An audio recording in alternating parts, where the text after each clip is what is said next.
Jóvenes, muy buenos días. Con el gusto de saludarlos nuevamente. Hoy vamos a hacer extenso y un poquito más a detalle un nuevo método de cálculo de riego. En este caso se llama el cálculo de riego usando radiación acumulada y usando también características físicas de sustrato y volumen de riego. Aquí estamos integrando dos métodos. Un método que ya tuvimos la oportunidad de manejar un poco en el tutorial anterior, que es el método de riego usando características físicas de sustrato, que se usan berries en cultivos de baja demanda. Aquí vamos a agregar más variables, mucho más variables. Recordemos que en el caso de invernadero se hace multifactorial, se hace multivariable porque es un sistema cerrado e intensivo.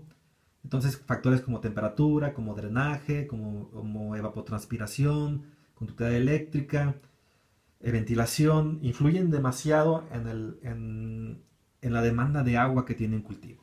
Entonces aquí vamos a integrar un par de métodos.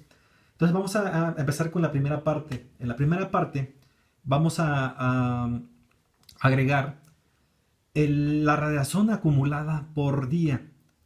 ¿Qué es la radiación acumulada por día? La radiación acumulada por día es aquella que se acumula desde las 7, 7 y media de la mañana hasta las 6, 6 y media de la tarde, que es cuando hay luz en el día, son las horas luz en el día. Entonces la suma total de luz en el día, pues lo vamos a promediar. Lo vamos a promediar y vamos a hacer un cálculo para joules. Para joules por centímetro cuadrado. Entonces, básicamente, un promedio, por ejemplo, en el día, hay promedios en el día de 450, 500, 600 watts por metro cuadrado. Hay ocasiones que el día te da 800 o 900 watts o hasta 1000, 1200 watts por metro cuadrado de radiación. Son días muy intensos, muy soleados y depende de la latitud, de la ubicación en la que estén en el país, se llega a dar esto. Entonces aquí es variable, ¿no? Pero bueno, vamos a ver cómo son los factores de conversión previamente a pasar al método de riego. ¿Sale? Ok, un ejemplo. Que el promedio del día sea de 450 watts por metros cuadrados. Es lo mismo que 450 joules por metro cuadrado por segundo, ¿verdad? Pero ese no es el valor que se usa para riego, ¿verdad? Se usa joules por centímetro cuadrado. Entonces, para pasar de joules por metro cuadrado por segundo, hay un factor de conversión que es usando los segundos por hora.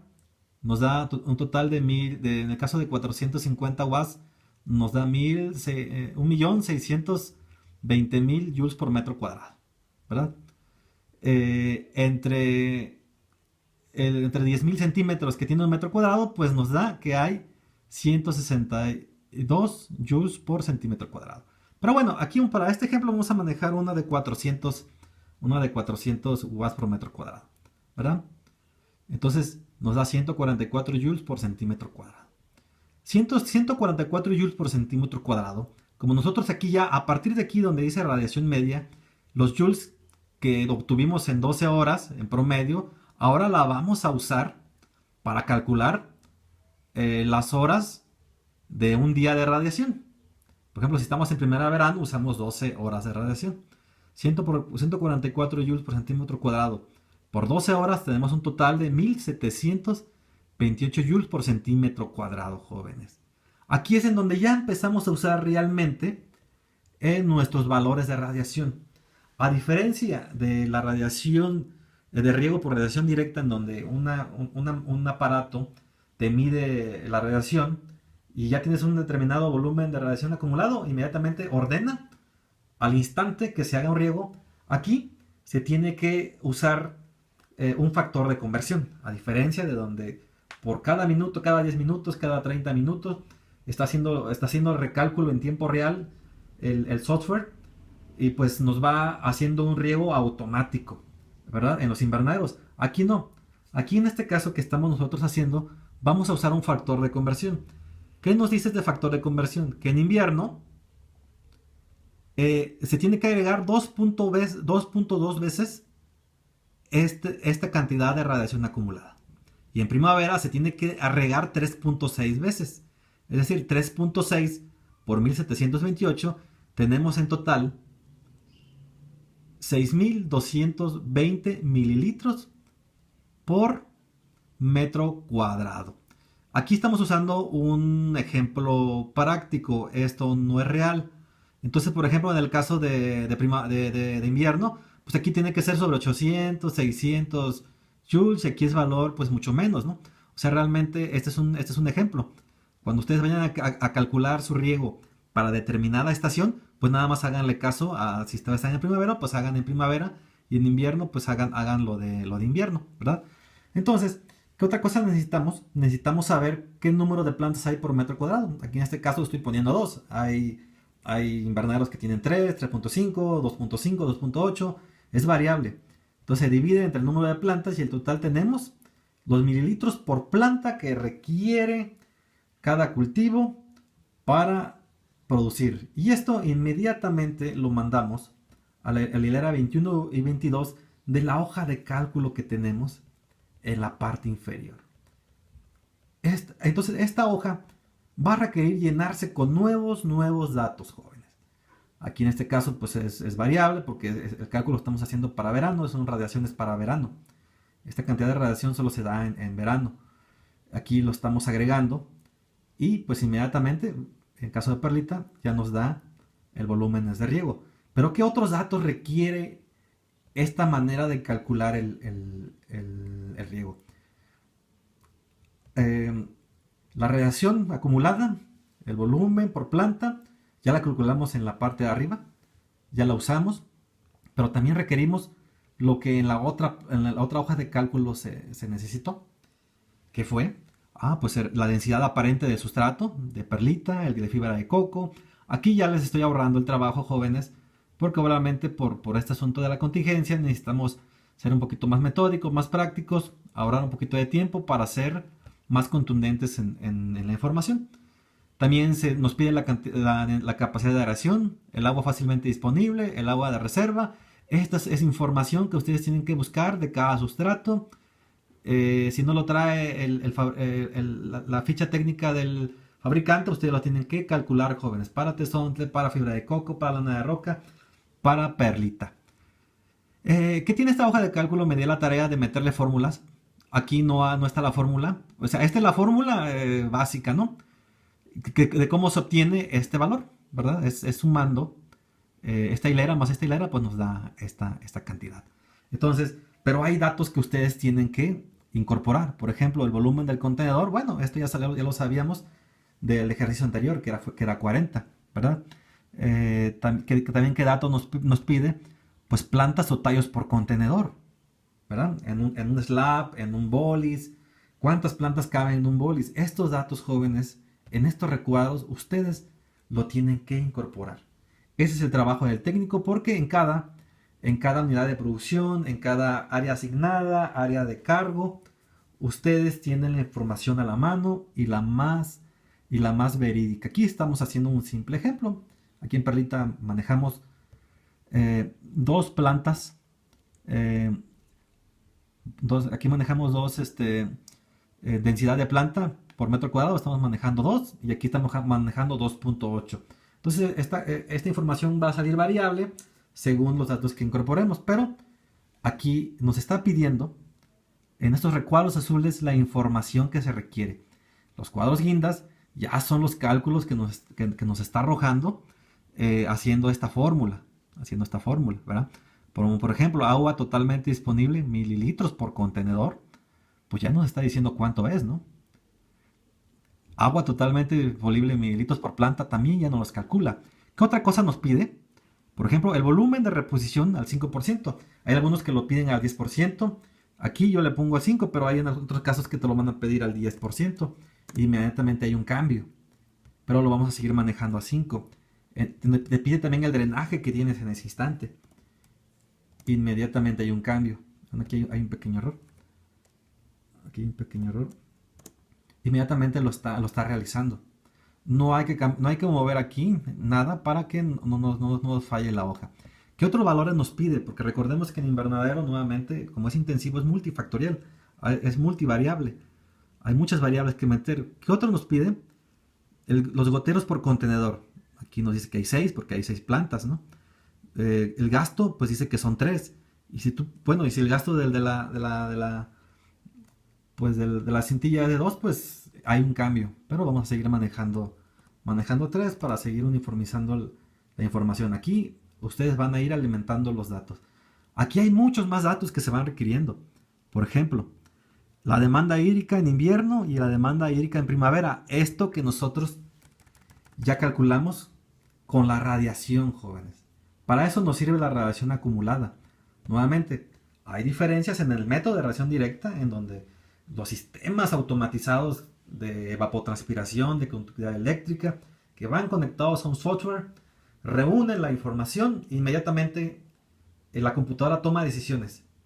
Inyecta riegos en el tiempo que se requieren y obviamente ustedes tienen que auxiliarse, ¿no?, de un software. Pero hay muchos invernaderos que pues, obviamente no invierten en algo muy sofisticado, solo en invernaderos de muy alta tecnología, pues logran la conjunción de todos estos aparatos para tener mayores datos y sobre todo más certeros. Pero los que no tienen esa tecnología, todos esos, todo ese conjunto de aparatos, pues aquí se van agregando datos, ¿no? Y se va usando más con la experiencia del asesor o del técnico que está a cargo. Entonces al final, metiendo los datos aquí de, de la necesidad de volumen de riego diario, pues en el ciclo, pues nos da hasta el final el número de riegos en primavera. Y también nos los da en el número de riegos en invierno, pero esto es más ficticio dependiendo de la estación en la que esté uno. Aquí, por ejemplo, en primavera en Perlita nos da 29 riegos. Aquí en fibra de coco nos da 40, en lana de roca nos da 37, en tesontle nos da 11 y en otro tipo de tesontle nos da 16 según la granulometría. Entonces, jóvenes, aquí es en donde estamos haciendo la fusión de dos digamos, métodos de calcular el riego. El método por radiación acumulada, que es la acumulación, que es el promedio de la acumulación de radiación que hay un día, junto pues con las características físicas del sustrato, el volumen de riego, otros factores como el número de plantas, tallos que hay. Aquí ya tenemos muchas más variables. Esta hoja de cálculo es muy práctica, te funciona muy bien para calcular tus primeros riegos, es muy, muy funcional, es muy práctico y sobre todo, jóvenes, es confiable, es bastante confiable. ¿Qué recomiendo? Que si el día de hoy hacen un cálculo, ok, perfecto, hoy hagan el acumulado, calculen el riego para el siguiente día. El siguiente día vuelvan a calcular los joules por centímetro cuadrado para hacer la corrección de riego para pasado mañana. Así suavemente, día con día, ir retroalimentando la información. Van a haber días nublados en donde no se va a requerir ese volumen de riego. Entonces, ustedes se van a ir llenando de información y pues haciendo un poquito más preciso el riego. ¿Qué diferencia hay entre este y el de riego por radiación directa? Que en el riego por radiación directa, con todos los equipos que se tienen, con las básculas, con los fluxómetros, con sensores, es que por ejemplo también esos aparatos sofisticados nos miden la biomasa del cultivo. Un ejemplo, el día de hoy tenemos una biomasa acumulada y el día de mañana tenemos un valor más arriba acumulada que el día anterior. Eso significa que lo que hicimos el día de hoy ayudó mucho para que la biomasa que se acumula el día de mañana pues sume. Pero ¿qué pasa? Si la biomasa del día de hoy la perdemos, tenemos un valor menor o negativo al del día de hoy, significa que todo lo que hicimos el día de hoy, jóvenes, lo perdimos mañana. O sea, se perdió. ¿Por qué? Porque no tuvimos los valores de referencia al momento para poder corregir al instante. Ese es el inconveniente entre un método y otro. Obviamente, el método de regresión directa, y donde tenemos muchos aparatos de medición que están directamente conectados con la computadora, es que nos dan los datos al momento. Aquí no lo podemos hacer, ¿verdad? Eh, s- la experiencia es la que cuenta más en este método. No hay mucha diferencia, bueno, no hay mucha diferencia quizás de manera visual, pero en rendimiento sí hay una diferencia en rendimiento. Cuando ya se hace un balance general a final de un ciclo, hay una diferencia entre el 15 y el 20% en rendimiento. Si tú tenías un rendimiento de 400 toneladas por hectárea, en el otro sistema hay 450 toneladas por hectárea. O sea, es significativa el- el- la diferencia en rendimiento. ¿Por qué? Porque en el otro sistema, como es muy automatizado, tenemos el, el valor de los datos de nuestras variables al instante y podemos corregir inmediatamente. La computadora inclusive tiene capacidad para hacerlo. Pero bueno, los que no tienen esa posibilidad, pues este método que le estamos presentando en esta hoja de cálculo nos funciona muy bien para empezar a hacer los riegos y ustedes con la experiencia de día con día, pues ir mejorando el drenaje, ir mejorando el tiempo de riego o o el tiempo entre un riego y otro. Se va mejorando, jóvenes, ¿verdad? Pero bueno, eh, esta hoja de cálculo es una fusión de métodos. Aprovechen los jóvenes, nos costó un poquito de trabajo integrarlo, sobre todo porque es importante que ustedes, los que no van a tener acceso a sistemas muy automatizados invernaderos, pues puedan saber de dónde se obtiene cuántos riegos se aplican por día, ¿verdad? Obviamente si tienen un asesor con mucha experiencia, pues obviamente por la simple experiencia del asesor ya te dice cuántos riegos hay y la verdad es que es muy, muy, muy útil esa experiencia, ¿sale? Pero bueno, de aquí se puede aprovechar, de aquí se puede partir. Y jóvenes, pues damos por terminado este tutorial. Les agradezco todas sus observaciones y comentarios y todas sus preguntas, jóvenes, a la plataforma con toda la confianza. Al aprender no tiene costo y bueno, estamos a sus órdenes. Entonces les agradezco y estamos al pendiente por lo que requieran. Buen día.